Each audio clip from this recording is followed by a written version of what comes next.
কথা বুঝেন? মা বাবা জীবিত থাকতে মা বাবাকে খাবার খাওয়ান, এইটা হচ্ছে সর্বোত্তম ইবাদত। আপনার মা বাবাকে খাবার দিলেন না, আপনার ভাই বোনদেরকে খাবার দিলেন না, মারা গেল আপনি এলাকাবাসীকে ডাইকা গরু কাইটা খাওয়াইলেন, এই খাবারের কোনো মূল্য নাই।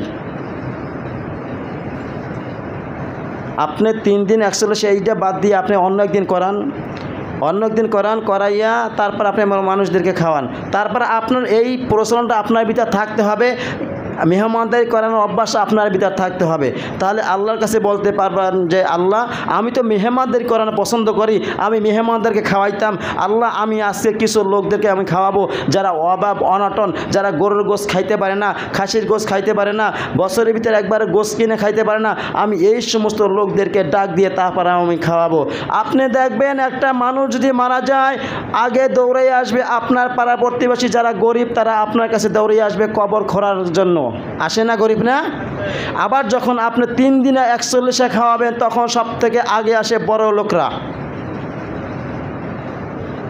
আবার বড় লোকরা এসে আবার একবার সাহেবের মতন সামনে বসে যায়, স্পেশালভাবে তাদেরকে খাওয়ানো হয়, ঠিক না? এই বড় লোকরা খাওয়ার কোনো অধিকার আছে?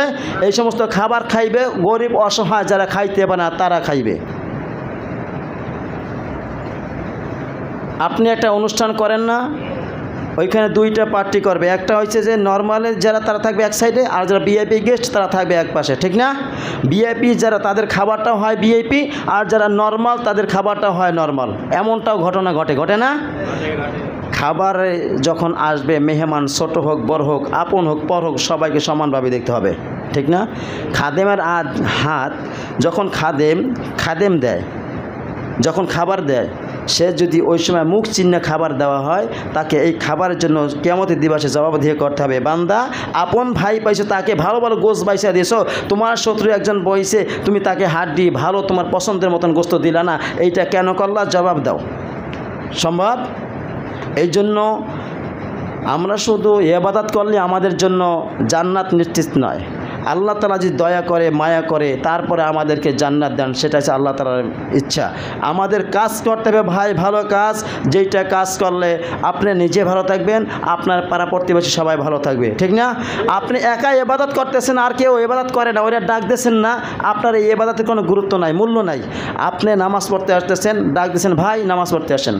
আপনার রুমমেট আছে 4 জন 5 জন, ভাই নামাজ পড়তে যাই, নামাজ পড়তে আসেন। এই যে আসেন বইলা ডাকটা দিয়ে আসলেন, আপনার সালাত কবুল হবে কিনা সেটা কোনো গ্যারান্টি নাই, কিন্তু আপনি যে ওই ব্যক্তিকে ডাক দিলেন, ভাই নামাজে আসেন, এই ডাক দেওয়ার কারণে আল্লাহ তাআলা আপনার আমল নামায় কবুল নামাজের নেকি লিখে দেবেন। আপনি যদি বলেন, ভাই এই যে পবিত্র মাহে রমাদান মাস সিয়াম পালন করেন, একটু কষ্ট হলেও কয়েকদিন থাকলে আপনার এই কষ্টটা হবে না, আপনি তাকে এই আহ্বান করুন, আল্লাহ তাআলা যদি চাহেন কবুল রোজার সওয়াব দিতে পারেন না? পারেন না? তাহলে আপনার আমার মুখের একটু কথা, ভাই আসেন সালাত আদায় করি, ভাই সিয়াম পালন করেন, ভাই জাকাতের দেওয়ার মতন আপনার অর্থ আছে, জাকাত দেন, আপনি এগুলো দিচ্ছেন না কেন? আপনি যদি তাকে উৎসাহিত করেন, এই ব্যক্তি হয়তো আজকে রাগ করবে, কালকে বললে সে ব্যক্তি কালকেও রাগ করতে পারেন, আরেকদিন বললে সে আরেকদিন রাগ করতে পারে, তখন ওই ব্যক্তির মাথায় যখন কাজ করবে, এই ব্যক্তি আমাকে বারে বারে দাওয়াত দিচ্ছে আর আমি রাগ হচ্ছি, আসলেই তো আমার জাকাত দেওয়ার নিসাব পরিমাণ সম্পদ আছে, এই জাকাত দিতে হবে, আমার এই ভালো কাজটা করার সামর্থ্য আছে, আমি করি না, আমার করা দরকার আছে, এইগুলো মনে আসবে না? অবশ্যই আসবে। কিন্তু কিছু কিছু লোক আছে যে আপনার মুসলমান কিন্তু কথা বলে নাস্তিকদের মতন, আছে না এরকমের? আমারই একটা লোক আছে, আত্মীয় আছে, আল্লাহ আগে খুব ভালো ছিল, পাগড়ি পরে নামাজ পড়তো, তাহাজ্জুদ পড়তো, সালাতুত তাসবিহ আদায় করতো, ভালো ভালো নামাজ পড়তো, একবার ইবাদত মনে হয় যেন আল্লাহ তাআলা জান্নাত থেকে পাঠাই দিয়েছে, দুনিয়ায় কদিন ঘুরে ঘুরে যাইবে। এখন এমন হয়েছে, কোন দলে গেছে, কি করতেছে, বলতেছে এত কষ্ট করে রোজা রাখতে আল্লাহ বলছে, সালাত আদায় করতে হবে, এটা কোনো আছে এরকমের?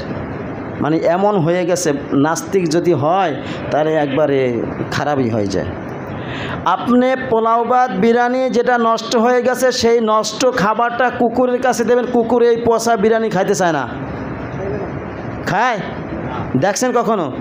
এমনি ভাত নষ্ট হয়ে গেছে, পচে গেছে, ওইটা দেবেন, ওইটা খাইবে। কিন্তু পোলাও ভাত বিরিয়ানি এইগুলো যদি নষ্ট হয়ে যায়, কুকুরে খায় না। ঠিক ভালো যদি কোনো মানুষ যদি মাদ্রাসায় লেখাপড়া কইরা যদি খারাপ